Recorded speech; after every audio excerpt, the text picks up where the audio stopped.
Welcome everybody. I'm joined by a real star in the amateur ranks, Irish heavyweight who's recently relocated to the United States. Con Sheehan's on the line. How are you, mate? All's good, thank you. Brilliant. Well, excellent to get you on, mate. So, first of all, let's start there. I mentioned it in the introduction. If you wouldn't mind telling us a little bit about your amateur career and what you achieved for those listening. I was the youngest ever heavyweight Irish champion, and won 6 Irish national senior titles, the elite senior titles in a row, and multiple multi-nation tournament gold medals and the European Union gold medals and all kind of multi-nation tournaments, and competed in world championships and every tournament apart from the Olympics. I just missed the qualification for the Olympics by a narrow margin. So from your successful amateur career, you've been signed by Gary Hyde. You're quite a typical Gary Hyde signing in the terms of he signed Rigondeaux, who's got a strong amateur background, and the other fighters he seems to like that in his fighters. How did that come around? Yeah, it was just I was always kind of in talks with Gary. I knew him he was just a boxing man, and used to meet up with him, kind of just chat away to him up in the National Boxing Stadium at tournaments in Dublin, and just got familiar with him through the years and been chatting back and forward for a while. And once I made my mind up to go professional, he was onto me, and I just felt really comfortable, and everything he was saying sounded right, and he had the same ambition for me as what I had for myself, so it all just fell into place. Yeah. Okay, brilliant, mate. Well, it was a great move. So, like, you're based in the US now, aren't you? Mm-hmm. Yeah, that's right. Yeah. And I'm right in thinking you're training with Virgil Hunter. Yeah, that's right. So what's that like? That's one of the biggest named trainers in the States, and you're training with him. You got Gary Hyde as a manager. It must be, you must be feeling pretty good about it all. Of course, yeah. It's kind of cliche to say, but it is like a dream come true back home. Be watching the likes of Virgil Hunter and his fighters with Andre Ward and with Amir Khan, Andre Berto, all these lads, and you're looking at them, and then you get the opportunity to come out here and train with them, and it's brilliant.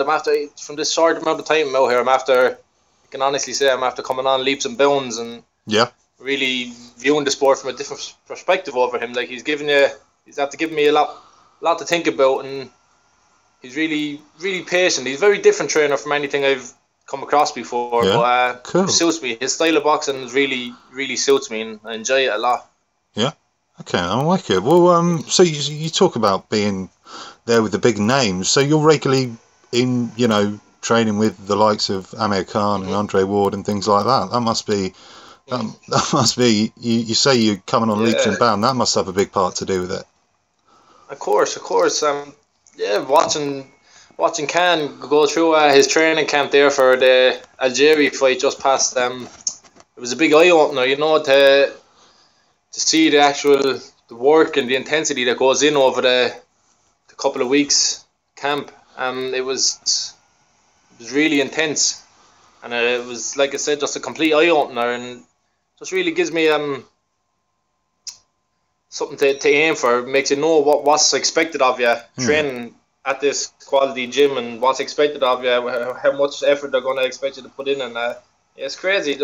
All the guys as well, they're so down to earth. They're all very welcoming. So yeah, they maybe you feel at home straight away, and after gelling with everyone really good, and things are just going really well now. Yeah, and what's it been like moving to the States? What's that like? Yeah, it's a bit of a change, a bit of a culture change, but it's good. Yeah, I enjoy it. It's I didn't really get to do too much now lately because doing a lot of training, so yeah, it's good to hear. Actually, it's all boxing at the minute, so I didn't really get out about do too much. But yeah, like I said, everything's just done a kind of a bit different. It took me a minute to get used to it out here, even just all the different sayings and all stuff like that in training. I don't think anybody could understand me for the first about 2 weeks I was here, and hit the Americans. So it took a minute before settled in.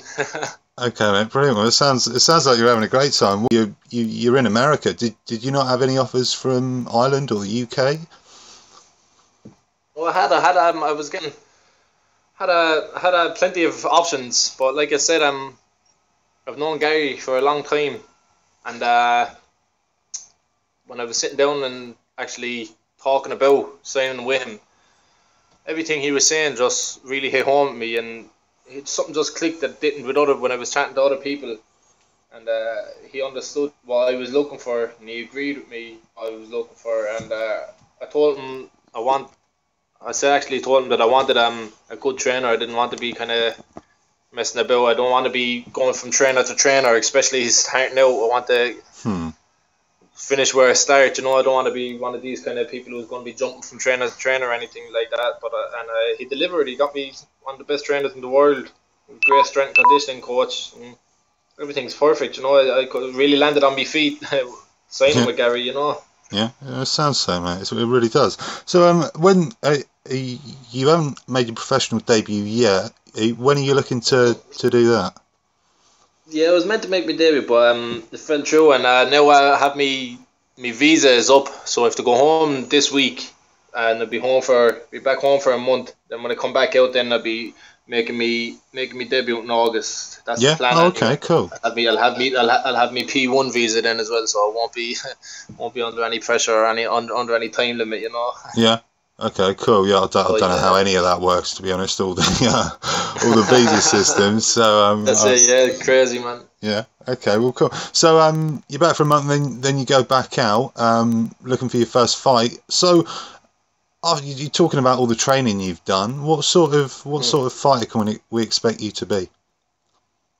A very intelligent fighter, I think, and yeah, very intelligent. I'd like to think boxer fighter. I'll box first, but if it comes to having to have a tear up, I'm more than happy to do that too.